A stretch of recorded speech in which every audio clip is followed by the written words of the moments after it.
Hi students, so today we start math question bank 14 and today we are going to take a deep dive into the de Moivre's theorem, and this theorem essentially links complex numbers with trigonometry, and I am going to look at 7 questions and I am going to solve these problems today. I am Dr. Ganguly.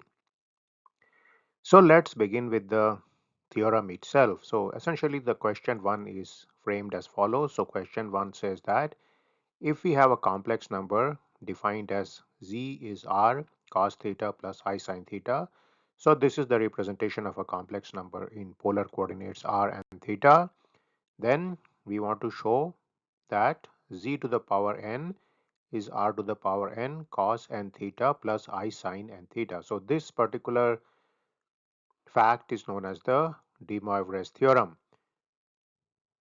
Now, what we are going to do is we are going to use mathematical induction to prove this theorem. So let us start with the value n equals 1.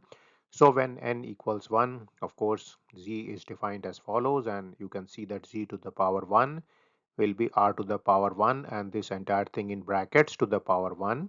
And so this simply becomes z is r cos theta plus I sin theta, which of course matches with the fact that z to the power n is this value with n equals 1.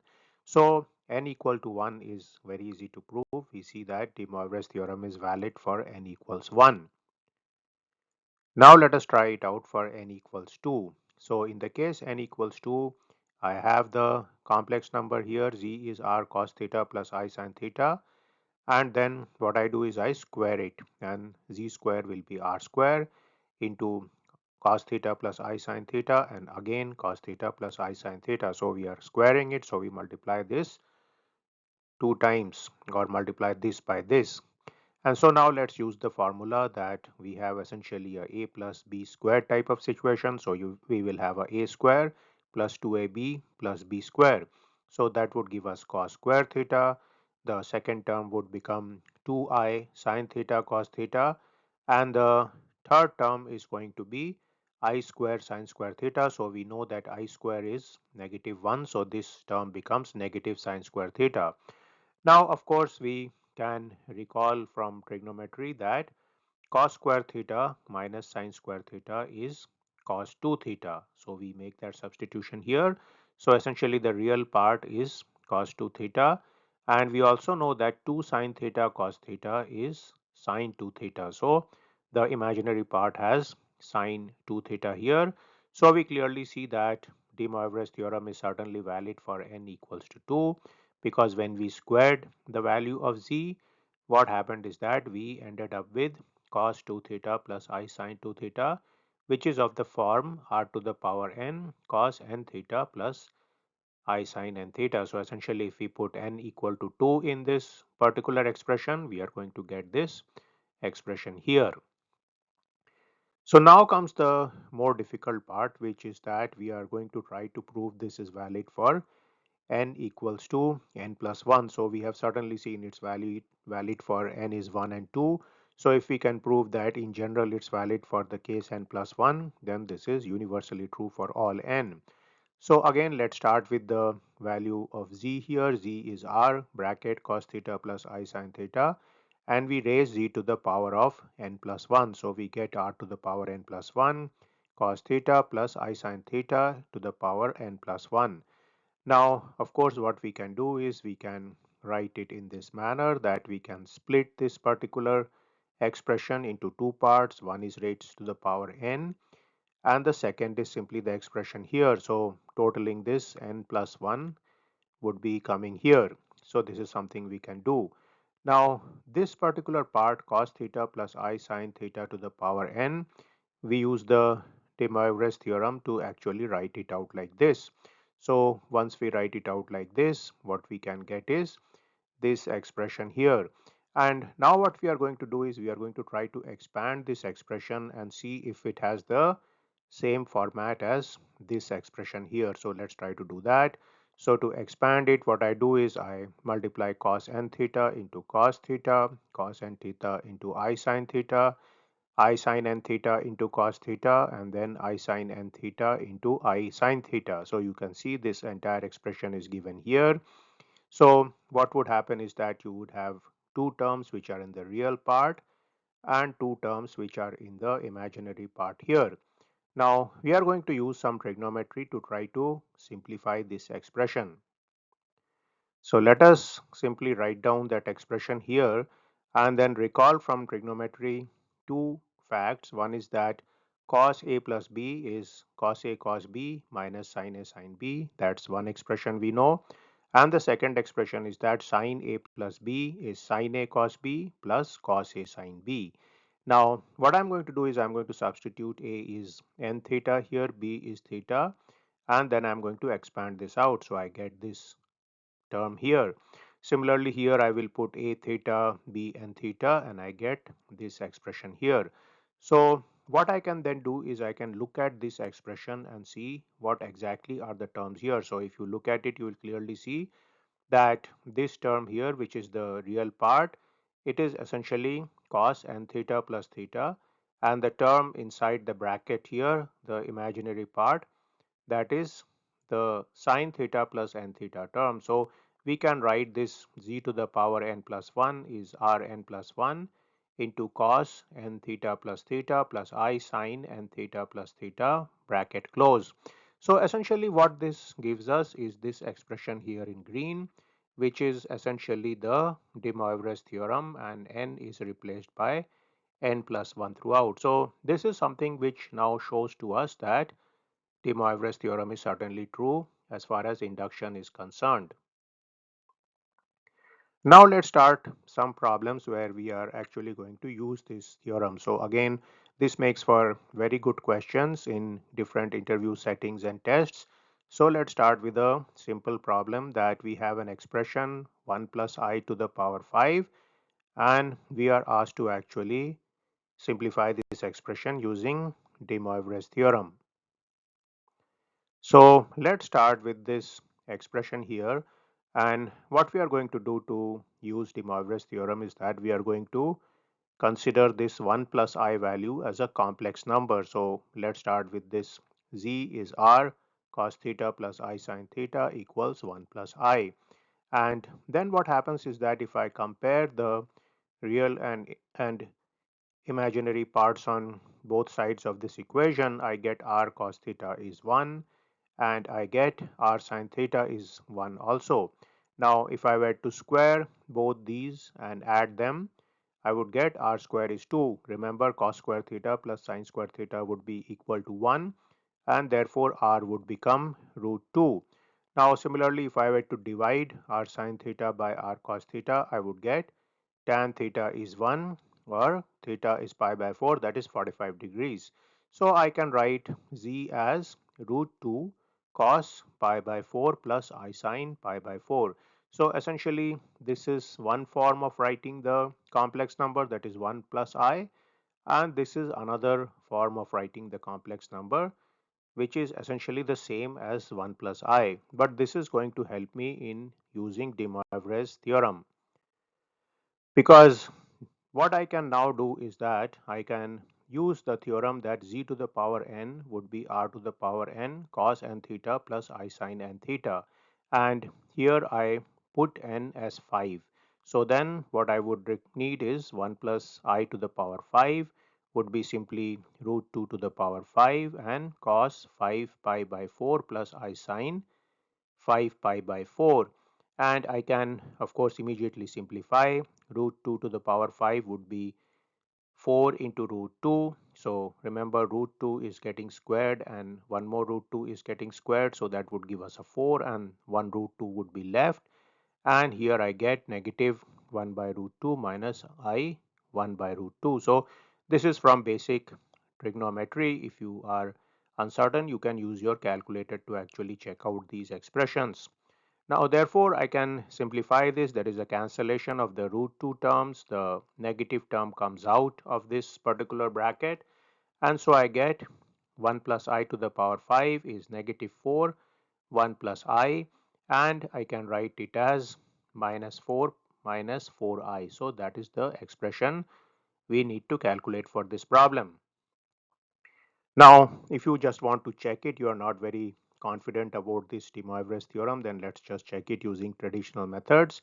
In this problem, it's easy. 1 plus I to the power 5 would be 1 plus I square into 1 plus I square into 1 plus I. So essentially, let us try to see what is 1 plus I square. So that comes to 1 plus 2I plus I square.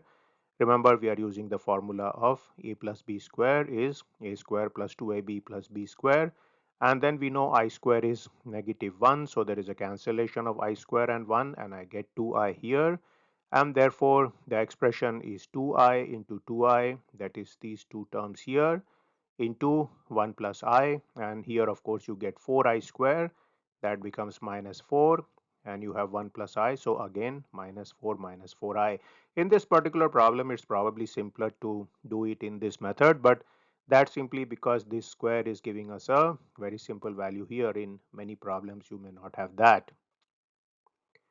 Now, just to review certain things which you generally need to know in problems involving trigonometry, the variations of sine and cosine for some well-known angles. So let us look at sine first. So sine 0 is 0, sine 30 is half, sine 45 is 1 by root 2, sine 60 is root 3 by 2, and sine 90 is 1.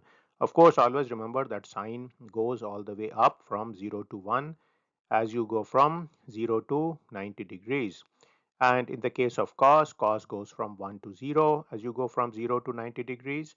So cos 0 is 1, cos 30 is root 3 by 2, cos 45 is 1 by root 2, cos 60 is half, and cos 90 is 0. Now, of course, you can obtain tan simply by dividing sine by cos. So in that case, you can see that tan of 0 would be 0. At 30 degrees, it is 1 by root 3. At 45 degrees, it is 1. At 60 degrees, it's root 3. And at 90 degrees, it is infinite. So tan, of course, grows substantially. And you can, of course, see that from 60 degree to 90 degree, if you plot the tan function, it grows very dramatically. So that's something which happens in tan of x. Cos and sine are of course bounded between -1 and 1, but tan can grow in different directions. Now let us do a slightly more complicated problem, and that is I 1 minus I to the power 10, and we need to essentially calculate this. So this is again just an exercise in de Moivre's theorem. We are going to build up the situation till we get some more difficult problems. So again, we start with our complex number expression. We know this is 1 minus I. We have r cos theta is 1, r sin theta is -1. We get r square is 2 by squaring both these expressions, and then we get r is root 2. Of course, we know tan theta is -1. We divide r sin theta is -1 by r cos theta is 1, and so theta is minus pi by 4, and so we get the value of z given here. So z is root 2 cos pi by 4 minus I sin pi by 4. Now once we have this value of z, we can raise it to the power 10. That would give us the value of that expression, 1 minus I to the power 10. So let's do that. Let us use de Moivre's theorem and take z here and raise it to the power 10. So here, of course, root 2 to the power 10, that would become 2 to the power 5, and that would become 32. And of course, we can figure out that cos 10 pi by 4 is 0 and sine 10 pi by 4 is 1. So you get 0 minus I here. So z to the power 10 is minus 32I. Just to check this, we use the traditional method. We write this out in this manner. So of course, the good thing here is that 1 minus I square, we can write it as 1 minus 2I plus I square. I square is -1, so there is a cancellation. So I get minus 2I here. And I can write E is minus 2I to the power 5, and that's going to give me minus 32I to the power 5. Now I to the power 5 can be written as I square into I square into I. I square is -1, so I get -1 into I. So this is I, and again I end up with E is minus 32I. So of course, if you are giving this as a problem, you can ask people to do it using any method they want. If they do it using one method, which is the simpler one, you can ask them to do it by the second method. Of course, de Moivre's theorem is going to stump most people. It's going to be like a curved ball which is going to get them in the interview settings. Now let's start more complicated problems where actually the power of these methods will become quite useful. So using de Moivre's theorem, find the roots of this equation x cube minus 1 equal to 0. Now, of course, you know that there are three roots of this equation, and essentially these are the cube roots of 1. So just for completeness, we will put z in place of x because we are dealing with a complex number, and we'll try to solve that problem here. Now, of course, you know the real root is simply going to be 1, so that's something we know just by inspection, because if we put 1 here, then 1 cube minus 1 is going to be 0. So let's try to find the complex roots also. So we are going to write the complex number out, that is z is r cos theta plus I sin theta, and we can write it in a general form like this. So essentially here we can see by comparison here, because z cube is simply 1. If we had z given in this manner, z could be expressed as follows. So what happens here is that we see that r is 1, we see that theta is 0 plus 2k pi, and k would be 0, 1, 2, 3 all the way to n minus 1. Now if I want to take the third root of z, I would put z to the power 1 third, and I would use the de Moivre's theorem here, which would essentially give me 1 to the power 1 third cos 2k pi to the by divided by 3 plus I sine 2k pi divided by 3. Now you can see here that we can calculate these values based on different values of k. So let us say we start with k is 0. If we put k is 0 here, we simply get cos 0, that would be 1, and this term would be 0 here. So that's the root where z 1 third equal 1. That's the real root.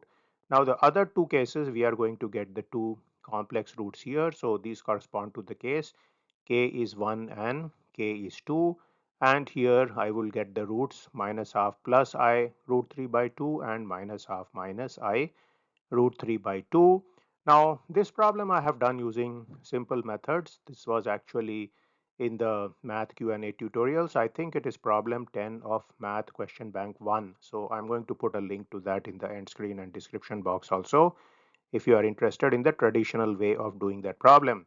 Now in case some student does that problem by the traditional method, then you can ask them to do it by the de Moivre's theorem.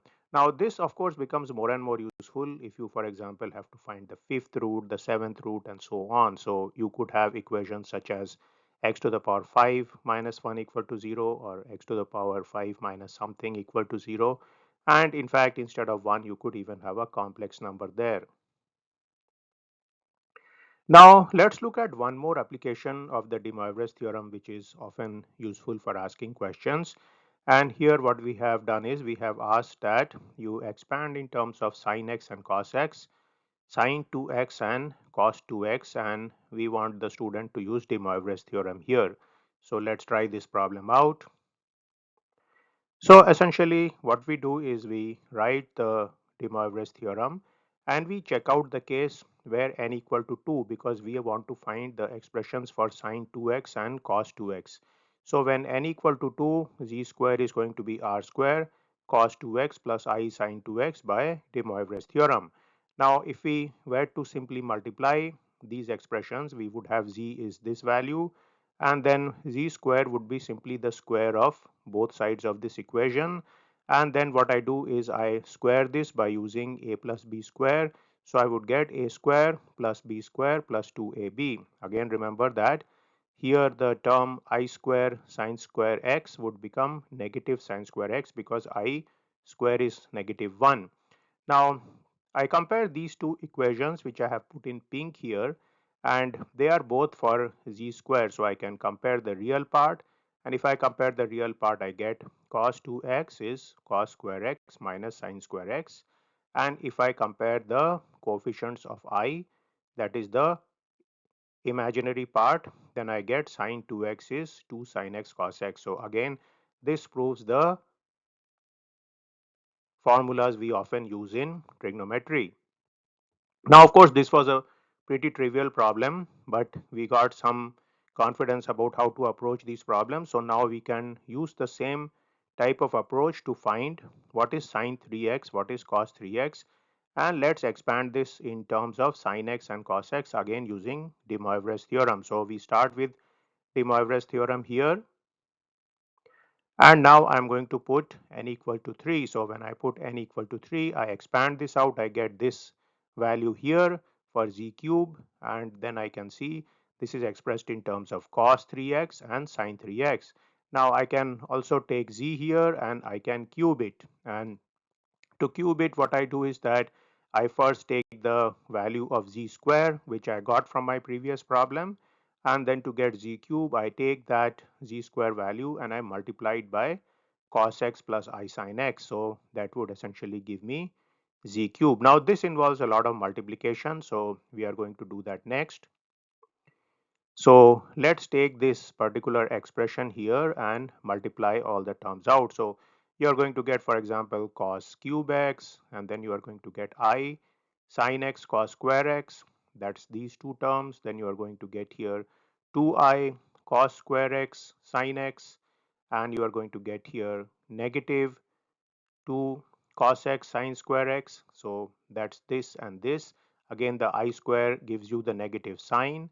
And then finally, you are going to get minus sine square cos x, and you're going to get minus I sine cube x. That's these two terms here. So there are going to be a total of 6 terms here coming out of this multiplication. And once you have got that, then what you can do is that you can simplify this, because we are going to see some commonalities here. For example, this term and this term, they essentially are same. So 2I and I will add here. So I will get a 3I term. Here again, I have these two terms. They are essentially cos x sine square x terms. So I can add these. So I get a negative 3 sine square x cos x term. And then I have the sine cube term here, and I have the cos cube term here. So I have this as the expressions for z cube. Now I can compare the two expressions for z cube. One was using the de Moivre's theorem, and the second is using the expansion which we did. And now by comparing these two, let us compare the real part. So I will get cos 3x is cos cube x minus 3 sine square x cos x. That's the first expression. And the second expression I get for the coefficient of I, that is sine 3x, is that's equal to 3 cos square x sin x minus sine cube x. So these are the two expressions I obtain in terms of cos x and sin x. Now let's formulate one more question, because very often you will see these expressions given out in terms of only cos x or sin x. So we are going to try to expand cos 3x in terms of only cos x and sin 3x only in terms of sin x. So let's do that. I'm using the formulas obtained from question 6. So what we do here is that we write this expression which we obtained from the de Moivre's theorem, and I substitute that sine square x is 1 minus cos square x. So after doing that, I expand this. So essentially this term here becomes 3, and then this term becomes 3 cos square x. So once I do that, I get this particular value out. So you can clearly see in this problem that it's quite easy to do this problem. So here you get the 3 cos x term, here you get the plus 3 cos cube x term, and so we get 4 cos cube x minus 3 cos x. So this is the term which you will find if you search around in any book, or if you even go to Google or Bing and search for formula for cos 3x, you are going to get this formula.